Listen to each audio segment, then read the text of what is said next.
Well, due to a large amount of rain we've been getting lately, I've spent a lot of time in the shop, and I am getting the lathe that I bought at the auction several months ago cleaned up and getting it ready to test out. I have never used a metal lathe in my life and know nothing about them. I've watched some videos, done some research, and we're going to see on how this lathe here works. If you haven't seen the video of when I bought this lathe, there'll be a card top corner of your screen. Make sure you go check that out. And this lathe is from the late 1800s. It was originally pedal powered, and someone along the line has converted it to an electric motor. And so we're going to put it to test, see how it does, and see if we can't get some stuff turned down and play around with it. I really have nothing set to mind on what I'm planning on doing with it. I'm not really building anything with it. I'm probably going to just grab some random bolts and use it for a piece of stock because I don't really have a whole lot of steel on hand right now to put in the lathe. So this is just going to be a day of just testing the lathe of all these different bits, different tools. So I'm going to go ahead and put a random bolt in it and we'll see what it does.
Well, so far the lathe is working really well. We got this bolt here turned down, as you saw, and I'm probably going to try putting a different tool in the lathe and turn down more of this, and maybe try to do a straight edge and not a taper like this here. But first I'm going to put this bit in here, see if I can get the camera to focus, and I'm going to try my luck at drilling a pilot hole in the bolt, and then go ahead and take a longer drill bit and try drilling a hole all the way through the bolt and see where we get that. I think this lathe would be just as handy for drilling holes as it is for turning down pieces of steel. And I got a bunch of different bits and stuff like that for it. So I want to see how it does and see if I can get to work.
Well, here are the results on using that milling bit and making a cut across the head of this bolt.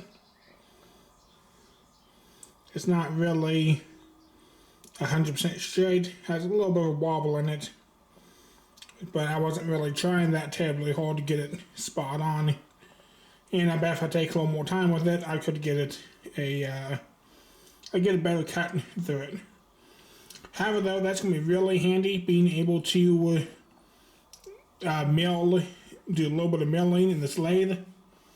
And that's really going to open up a lot of possibilities of what I'm going to be able to do with it. So I guess I'm going to try my luck at getting these threads taken the rest of the way off. And I did a little bit more turning on it and see what we can do. And I did put a different cutting edge on my tool here if the camera will focus. And so I'll see on how this one here cuts and see if I can't get a square edge with it.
Well, here is what I have come up with. I was able to get a shoulder. You can see there in several places. Cut into it there. And I also went ahead and I rounded off the head. Just seeing how that would go. And then also cut a shoulder here at the top. Trying to get a nice square edge, which it didn't do too bad. I know my tool is not set up quite right, or to quite at the right angle. I need to do a little bit more research on that. And see if we can get a little bit of a straighter cut, a little bit of a finer cut, but it's not really too bad. Being I have never used a metal lathe before, this here's a good start, and hopefully we can put this to good use on future projects. Well, I think I have mutilated this bolt here enough. I'm going to call it quits. And it was good practice. It was fun to play around with the lathe. Like I said, never used a metal lathe before. And so hopefully I can do some more research on it, get better at it. That's probably what I'm doing here right now. Don't forget to subscribe, like, leave comments down below, and I will see you next week. Thanks for watching.